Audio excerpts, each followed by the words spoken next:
আজকে আমরা পড়ে শোনাব শাহরিয়ার কবির এর বহুরূপী বইটির দ্বিতীয় পর্ব। পর্ব ২, দশানির উপর দিদার রাগ। ছোটন আর মিতু বাজারে যাওয়ার জন্য সদর দরজা দিয়ে বেরোতেই সামনে পড়ল দশানির রিমকিদের বড় ভাই। ছোটনদের মেজদার বয়সী হবে, ২৪-২৫-এর কাছাকাছি। দেখতে মেজদার চেয়ে অনেক সুন্দর, দেবসাহিত্য কুটিরের বইয়ের ছবিতে যেমন দেখা যায়। চোখে সোনালি ফ্রেমের চশমা থাকাতে একটু বেশি ভারিক্কি মনে হচ্ছিল। পায়জামা পাঞ্জাবি পরা, হাতে বাজারের থলে। ছোটনদের দেখে অমায়িক হেসে মার্জিত গলায় যুবকটি বলল, তোমরা বুঝি এ বাড়িতে থাকো? আমরা কাল এসেছি তোমাদের যমজ বাড়িতে।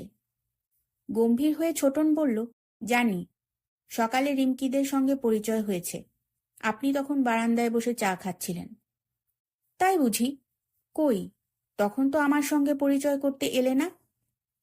মিতু ফিক করে হেসে বলল, পাড়ায় যারা নতুন আসে তারাই আগে এসে পুরনোদের সঙ্গে পরিচয় করে। বাব্বা, এত জানো? ঠিক আছে, পরিচয় দিচ্ছি। আমার নাম সাইফ হায়দার চৌধুরী।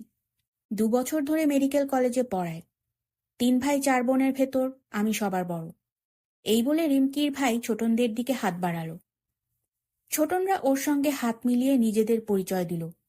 বলল, আপনাকে আমরা সাইফ ভাই বলবো। সাইফ মৃদু হেসে বলল, তোমাদের খুশি। বাজারে যাচ্ছ নিশ্চয়ই, চলো একসঙ্গে যাই। ছোটন বলল, আপনি কি সত্যি সত্যি ঢাকা মেডিকেল কলেজে পড়ান? হ্যাঁ, আমাদের বড়দি মেডিকেলে পড়ে। তাই নাকি? কোন ইয়ারে? ফাইনাল পরীক্ষা হয়ে গেছে, রেজাল্ট এখনো দেয়নি। কি নাম বলো তো? জাহানারা তরফদার। জাহানারা তোমাদের বড়দি? খুব ভালো করেই চিনি, ভারী লক্ষ্মী মেয়ে। সাইফের কথা শুনে ছোটন আর মিতু একে অপরের দিকে তাকালো। বাড়িতে বড়দির ধমকের ভয়ে ওরা পালিয়ে বাঁচে না, আর তার টিচার বলছে লক্ষ্মী মেয়ে। কথাটা বলেই ফেলল মিতু। বড়দি কিন্তু খুব রাগী। তাই নাকি? সাইফ হেসে বলল, জাহানারাকে কিন্তু কখনো আমার রাগী মনে হয়নি। লেখাপড়ার ব্যাপারে ও খুব সিরিয়াস। বড়দি রোজ ৬-৭ ঘন্টা পড়ে। লেখাপড়ার ব্যাপারে সিরিয়াস, এটাও মিথ্যে নয়। তবে লক্ষ্মী মেয়ে কথাটা ওকে মানায় না। সাইফ ওদের বাড়ির কথা আরো জানতে চাইল, কে কি করে, আগে কোথায় ছিল, বড় হয়ে ওরা কে কি হবে, এসব মামুলি কথা। সাইফের সঙ্গে বাজার করতে গিয়ে ছোটনদের ভালো ভালো জিনিস কিনতে হলো। ৪ আনা বাঁচাবার কথা আর মনে থাকলো না। বাজারে চমৎকার ডাসা পেয়ারা উঠেছিল। মিতু কেনার কথা বলতে ভুলে গেল। সাইফের সঙ্গে কথা বলে ওরা দুজন অল্প কিছুক্ষণের মধ্যেই ওর মহাভক্ত হয়ে গেল। বাড়ি ফেরার পর বাজার দেখে দিদা ভারী খুশি। বললেন, বাজারে আজ এত ভালো তরকারি উঠেছে কেন রে ছোড়ারা? নিশ্চয়ই কোনো রহস্য আছে। মিতু বলল, আজ যে সাইফ ভাই আমাদের সঙ্গে বাজার করেছেন। সাইফ ভাই আবার কে? ভুরু কুচকে জানতে চাইলেন দিদা। দশানিতে কাল যারা এসেছে। জানো দিদা, সাইফ ভাই বড়দিকে ভালো করে চেনে, বড়দিদের কলেজে পড়ায়। দিদা ধমক দিয়ে বললেন, কলেজে পড়ায় বলতে হয় না, পড়ান বলবে। আদব কায়দা কি সব শিখেই উঠেছে? ভালো বাজার করার পরও মিতুর জন্য দিদার ধমক খেয়ে ছোটনের মন খারাপ হয়ে গেল। দিদারও রাগের কারণ ছিল। সকালে গিরিবালা ধোপানি ও বাড়ির লোকদের সম্পর্কে যেসব কথা বলেছে, শোনার পর থেকে দিদার মন ভালো নয়। ছোটন আর মিতু ওপরে ওদের চিলেকোঠার ঘরে এসে দেখে ইতু একা খাটে শুয়ে আছে। পাশে অযত্নে খোলা পড়ে আছে রহস্য লহরী সিরিজের বই। ছোটন জানতে চাইল, রন্টু ঝন্টু কোথায় গেছে? ইতু মুখ ভার করে বলল, তোমাদের নতুন পাওয়া বান্ধবীদের সঙ্গে বসে গল্প করছে। ওরা কি ডেকেছিল? ডাকলে তো কথা ছিল না, বেহায়ার মতো নিজেরা গেছে কথা বলতে। মেয়ে দুটো ভাববে আমরা কি হ্যাংলা, গায়ে পড়ে আলাপ করতে যাচ্ছি। তা কেন ভাববে? মিতু বুঝিয়ে বলল, ওরা কখনো আমাদের হ্যাংলা ভাববে না। বন্ধুত্বের জন্য ওরা আমাদের সব শর্ত মেনে নিয়েছে। তুই যাসনি কেন? গায়ে পড়ে কারোর সঙ্গে কথা বলতে আমার ভালো লাগে না। জানিস, বাজারে যাওয়ার পথে এক কাণ্ড হয়েছে। এই বলে সাইফের সঙ্গে পরিচয়ের কথা ইতুকে সব জানালো ছোটন। বয়সে 1 বছরের ছোট হলেও ইতুর ভাবভঙ্গি দেখে মনে হয় ও বুঝি স্কুল পেরিয়ে গেছে। সাইফের কথা শুনে ইতু উঠে বসল, বলল, বড়দিকে বলবি না? মিতু বলল, ধমক খাবে কে, তুই? আমার মনে হয় না বড়দি ধমক দেবে, বিজ্ঞের মতো বলল ইতু। ছোটন বলল, চল তাহলে। আমার তো মনে হয় বড়দির ধমক থেকে বাঁচার একটা ব্যবস্থা আমরা করতে যাচ্ছি। বড়দি উল্টাপাল্টা কিছু বললে সাইফ ভাইকে বলে দেব না। ইতুদের বড়দি ওর ঘরে বসে পেল্লাই আকারের গ্রের অ্যানাটমির বই খুলে কি যেন দেখছিল। ছোট নিরীহ গলায় বলল, বড়দি, তুমি সাইফ ভাইকে চেনো? ঘাড় বাঁকিয়ে বড়দি ওর দিকে তাকালো। ভুরু কুচকে রাগী গলায় বলল, সাইফ ভাইকে? ডাক্তার সাইফ হায়দার চৌধুরী, তোমাদের কলেজে নাকি পড়ান? বড়দির কোচকানো ভুরু স্বাভাবিক হল। গলা থেকে সমস্ত রাগ কর্পূরের মতো উবে গেল। চিনব না কেন? সপ্তাহে আমাদের 2টো ক্লাস নিতেন তিনি। তোরা জানিস কিভাবে? পরিচয়ের বৃত্তান্ত শুনে বড়দির চেহারা কোমল হয়ে এলো। বলল, তিনি সত্যি সত্যি বলেছেন আমি লক্ষ্মী মেয়ে? সত্যি বলছি বড়দি, তোমার অনেক প্রশংসা করেছেন। আর কি বলেছে? বড়দির কান লাল হলো। বলেছে পড়াশোনার ব্যাপারে তুমি নাকি খুব সিরিয়াস। মৃদু হেসে বড়দি বলল, তিনি নিজেও লেখাপড়ার ব্যাপারে খুব সিরিয়াস। মিতু বলল, সাইফ ভাইয়ের ছোট বোন দুটোও খুব ভালো। আজ সকালে নিজে থেকে ওরা আমাদের সঙ্গে বন্ধুত্ব করতে চেয়েছে। ভালোই তো। নরম হেসে বড়দি বলল, সাইফ ভাইয়ের বোন যখন, নিশ্চয় খুব সুন্দর দেখতে। একেবারে পরীর মতো। উচ্ছ্বসিত হয়ে উঠল মিতু। বড়দির হাবভাব দেখে ইতু খুব অবাক হল। অনেক চেষ্টা করেও ও মনে করতে পারল না বড়দি কারো সঙ্গে হেসে কথা বলেছে। বিকেলে ওরা রোয়াকে বসে এ নিয়ে অনেকক্ষণ কথা বলল। অবশেষে ইতু উপসংহার টানল, এ কথা স্বীকার করতেই হবে, সাইফ ভাইয়ের নামের একটা আলাদা জাদু আছে। ছোটন বলল, জীবনেও আমি বড়দিকে হাসতে দেখিনি। ওদের ভেতর বুদ্ধিশুদ্ধি একটু কম হলো রন্টু। বলল, বড়দির সঙ্গে সাইফ ভাইয়ের বিয়ে হলে দারুণ মানাবে। ইতু ধমক দিয়ে বলল, অসভ্যের মতো কথা বলিস না রন্টু। দিদার কানে গেলে সবার পিঠের চামড়া তুলবেন। মুখ কালো করে রন্টু বলল, আমাদের নিজেদের সব কথা দিদাকে বলতে হবে কেন? আমি। রন্টুর কথা শেষ হলো না। সিং দরজার দিকে মুখ করে বসেছিল মিতু। বলল, আরে, রিমকিরা আসছে যে। সবাই ঘুরে তাকালো। রিমকি সিমকির সঙ্গে দিদার বয়সী এক মহিলা। এত বয়স হয়েছে, তবু কি সুন্দর দেখতে। রিমকি এগিয়ে এসে বলল, আমাদের নানি তোমাদের দিদার সঙ্গে আলাপ করতে এসেছেন। সবার পেছনে ছিল রিমকিদের কাজের বুয়া বেদানার মা, হাতে মিষ্টির 2টো হাঁড়ি। ইতুরা উঠে দাঁড়িয়ে একসঙ্গে বলল, সালাম আলাইকুম। রিমকির নানি মৃদু হেসে মাথা নাড়লেন। বেদানার মা একগাল হেসে বলল, ওয়ালাইকুম সালাম। কি লক্ষ্মী সব পোলাপাইন, তোমাগো দাদি আম্মা কই গো? ওরা রিমকিদের ভেতরে নিয়ে গেল। যেতে যেতে রিমকি ইতুকে বলল, তুমি বুঝি অর্জুন? ইতু গম্ভীর হয়ে বলল, আমার নাম ইখতিয়ার উদ্দিন খান তরফদার। জানি। মুখ টিপে হেসে রিমকি বলল, সারাক্ষণ তুমি বই নিয়ে পড়ে থাকো আর ক্লাসে সবসময় ফার্স্ট হও। তোমার সব কথা আমি শুনেছি।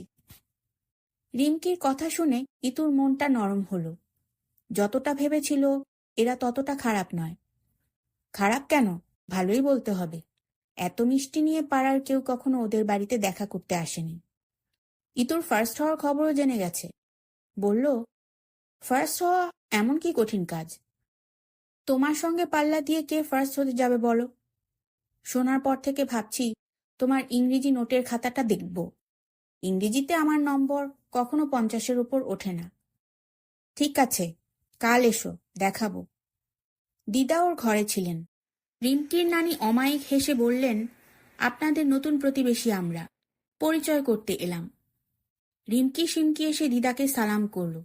মিষ্টির হাঁড়ি 2টো টেবিলের ওপর রেখে বেদানার মাও রিমকিদের মতো দিদার পা ধরে সালাম করল। দিদা কাষ্ঠ হেসে একবার বললেন, থাক বাছা থাক। আরেকবার বললেন, এত মিষ্টি আনবার কি দরকার ছিল? নানি বললেন, মিষ্টি মুখে দিয়ে পরিচয় করলে সারা বছর মিষ্টি কথা শুনব। নানিকে দিদার ঘরে রেখে ইতুরা রিমকিদের নিয়ে চিলেকোঠায় এলো। বাড়িভাগের সময় উঁচু পাঁচিল দিয়ে ছাদও দুভাগ করা হয়েছে। ছাদে ওঠা সিঁড়ি আর চিলেকোঠা ইতুদের ভাগে পড়েছে। এত বড় ছাদ দেখে রিমকিরা বেজায় খুশি। সিমকি তো ছাদে উঠেই প্রজাপতির মতো ডানায় ভর করে এক পা উড়ে এলো। রিমকি বলল, আহা, ছাদটা যদি আমাদের হতো। ইতু বলল, রোজ এসে খেললেই হয়। রিমকি বলল, ছোটনদের সঙ্গে বড়দার আলাপ হয়েছে বুঝি?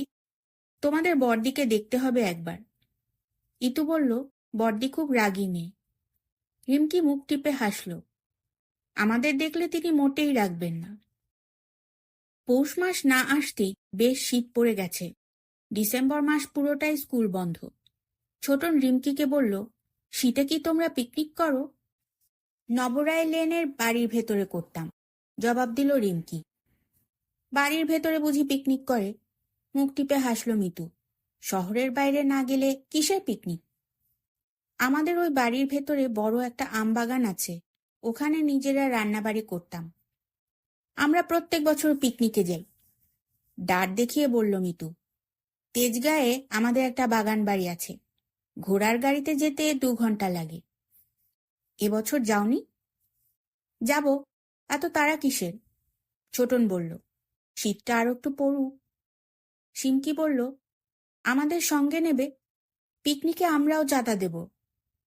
সিমকির কথা শুনে রিমকি আর ছোটনরা একটু বিব্রত বোধ করল। রিমকি ভাবল, বাড়িতে কারো সঙ্গে কথা না বলে হুট করে এভাবে যেতে চাওয়া ঠিক হচ্ছে না। ছোটনরা ভাবল, দিদাকে না জানিয়ে রাজি হলে শেষে যদি দিদা বেঁকে বসেন। আমতা আমতা করে ইতু বলল, একসঙ্গে পিকনিক করলে ভালোই হবে, তবে সবকিছু ঠিক করেন দিদা আর বড় জেঠু, ওদের আগে বলতে হবে। রিমকি কাষ্ঠ হেসে বলল, সিমকি এমনি বলেছে, নানি আমাদের যেতে দিলে তো। দুঃখীর মা এসে বলল, মেহমান গো, দাদি আম্মার মিষ্টি খাওয়ানোর লাগ্গা বোলায়, চলেন গো সুন্দর মানুষের সুন্দর মাইয়ারা। রিমকি সিমকি দুঃখীর মার সঙ্গে চলে গেল। রন্টু বলল, সবাই মিলে একসঙ্গে পিকনিকে গেলে কি মজাই না হবে। ঝন্টু বলল, মনে হয় না দিদা রাজি হবেন। ছোটন বলল, দিদাকে রাজি করানোর ব্যবস্থা করতে হবে। কিভাবে দিদাকে রাজি করানো যেতে পারে এ নিয়েও ওরা অনেক জল্পনা কল্পনা করল। শেষে ঠিক হলো, সাইফ ভাইকে দিয়ে কথাটা প্রথম বড়দিকে বলতে হবে। বড়দি সেটা দিদার কাছে পারবে। বড়দের ভেতর লেখাপড়ায় ভালো বলে বড়দিকে দিদা একটু বেশি পছন্দ করেন, কিন্তু কখনো সেটা কাউকে বুঝতে দেন না। তবে ছোটরা অনেক কিছুই লক্ষ্য করে যা বড়দের চোখে পড়ে না। একটু পরে ছুটতে ছুটতে রিমকি সিমকি এসে বলল, আমরা এখন যাচ্ছি, কাল সকালে বাগানে এসো। রিমকিরা চলে যাওয়ার পর ছোটনরাও নিচে নামল। শুধু ইতু ওর শেষ না করা বইটা নিয়ে বসল। সিঁড়ি দিয়ে দোতলায় নামলে প্রথমে পড়ে ঢাকা বারান্দা। বারান্দার পাশে আগে বসার ঘর, তারপর দিদার আর অন্য সব ঘর। ছোটরা ভেবেছিল দিদার ঘরের পাশ দিয়ে চুপি চুপি বেরিয়ে যাবে। সন্ধে হতে চলেছে, এ সময় বাইরে যাওয়া বারণ। অথচ পিকনিকের কথাটা সাইফ ভাইকে না বললেই নয়। ছোটদের স্কুল বন্ধ থাকলেও মেডিকেল কলেজে ক্লাস হচ্ছিল। সাইফ ভাই কালই পিকনিকের কথাটা বড়দিকে বলতে পারে। বড়দিদের ক্লাস না থাকলেও ও রোজ কলেজে যায়, নাকি যে কোনো দিন ফল বেরোবে। দিদা কার সঙ্গে যেন কথা বলছিলেন। ওর একটা কথা ছোটনদের কানে যেতেই ওরা থমকে দাঁড়ালো। দিদা বলছিলেন, ওসব হচ্ছে বড়লোকি ঢং, নাকি কুমিল্লা থেকে রসমালাই এনেছেন। কে খাবে ওসব? দিও ওই ছোড়াগুলোকে, আহ্লাদ করে দোতলায় নিয়ে এসেছে, নিচের ঘরে বসালেই তো হতো। বড় ফুপি বললেন, আমার তো ভদ্রমহিলাকে ভালোই মনে হলো, বেথুন থেকে বিয়ে পাশ করেছেন, এতটুকু অহংকার নেই। পড়ার নেই তো কি হয়েছে, রূপের অহংকার তো 16 আনাই আছে। শুনলে না? হাসতে হাসতে দিব্যি বলল, আমাদের বংশে কালো কেউ নেই। না থাকলেও কি আছে বলবে আম্মা? দেখলেনই তো, নাতি নাতনি সবাই কি সুন্দর। তোমার কি আর কোনো কালে বুদ্ধিশুদ্ধি হবে না আকিকুন্নেসা? নেই তো নেই, সেটা বড় গলায় বলাটা মোটেই ভালো শোনায় না। তোমাকে আরো বলি বাছা, কিটকিটে ফর্সা হলেই যে মানুষ সুন্দর হয়, যারা এমন মনে করে তাদের সবাই বোকার হদ্দ বলে। যাক, এসব নিয়ে আলোচনা না করে রান্নাঘরে গিয়ে তোমার ছোট চাচার জন্য কখানা রুটি বানিয়ে দাও গে। ওর তো আবার তোমার রুটি ছাড়া মুখে রোচে না। বড়ফুপি ঘর থেকে বেরোবার আগেই ছোটনরা ঝুল বারান্দায় চলে গেল। রিমকির নানির ওপর ভীষণ রেগে গেছেন দিদা। এ কথাটা ভাবতেই ওদের পিকনিকে যাওয়ার উৎসাহ থিতিয়ে গেল। বড়ফুপির সঙ্গে ওর কথা থেকে এটুকু শুধু পরিষ্কার হয়েছে ও বাড়ির সবাই ফর্সা বলে দিদার যত রাগ।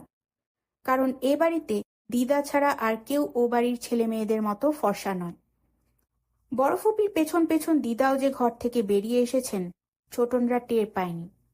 বারান্দায় ওদের দেখে দিদার মনে হলো এগুলোকে এখন থেকে সাবধান করে দিতে হবে। কাছে গিয়ে শান্ত গলায় বললেন, শুনলাম আজ সকালে নাকি তোমরা 10 আনি বাড়িতে গিয়েছিলে, মতলব কি শুনি? ছোটদের যখন দিদা তুমি বলেন তখন বুঝতে হবে তিনি রেগে আছেন। বেশি রেগে গেলে আপনি বলেন। দিদার কথা শুনে কাষ্ঠ হেসে ছোটন বলল, কুল পাড়তে গিয়েছিলাম। কুল পাড়তে গিয়ে ও বাড়ির মেয়েদের সঙ্গে অত গল্প কিসের বাছা? এই বেলা সাবধান করে দিচ্ছি, যখন তখন ও বাড়ি যাওয়া চলবে না। কেন দিদা? বোকার মতো প্রশ্ন করল সাধাসিধে রন্টু। তোমরা এখন বড় হচ্ছ, শান্ত গলায় দিদা বললেন। আমি চাই না তোমরা এমন কিছু করো যাতে এ বাড়ির লোকদের কারো কাছে ছোট হতে হয়। ছোটন বলল, ওরা চাইলে তখন কথা না বলাটাও তো অভদ্রতা হবে। সেটা তোমরা জানো, আমি এসব পছন্দ করি না। শুধু এইটুকু মনে রাখলেই চলবে। এই বলে দিদা নিচে নেমে গেলেন। দ্বিতীয় পর্ব এখানেই শেষ। সবাইকে তৃতীয় পর্ব শোনার আমন্ত্রণ জানিয়ে আজকের মতো শেষ করছি। পছন্দ হলে আমার চ্যানেলটি সাবস্ক্রাইব করবেন। অনেক ধন্যবাদ।